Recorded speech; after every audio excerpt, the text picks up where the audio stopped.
మిత్రులందరికీ నమస్కారం. నా పేరు బంగారు మురళి, మామిడి రైతు సంఘం ఉమ్మడి చిత్తూరు జిల్లా ప్రధాన కార్యదర్శిని. మేము అడిగేది ఒకే మాట,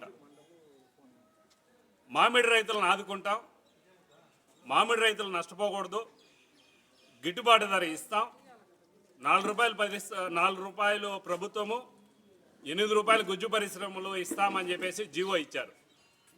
ప్రభుత్వం అయితే ఆలస్యంగా అయినా 4 రూపాయలు వేసేసింది. ప్రభుత్వానికి మేము ధన్యవాదాలు తెలియజేస్తున్నాం.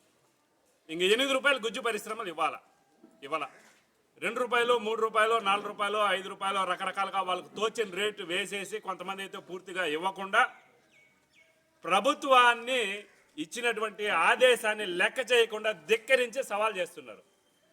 మీ ఆదేశాలకు విలువ ఉందా లేదా అని మేము ప్రశ్నిస్తున్నాం. మీ ఆదేశాలకు గాన విలువ ఉంటే వాళ్ళపైన చర్యలు తీసుకోండి.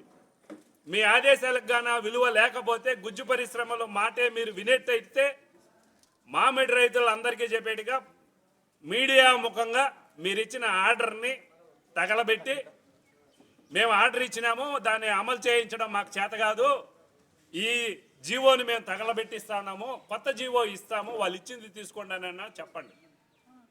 నానేయడం కరెక్ట్ కాదు. మామిడి రైతు సంఘంగా దీన్ని మేము తీవ్రంగా వ్యతిరేకిస్తున్నాం. ఈ నెల ఆఖరిలో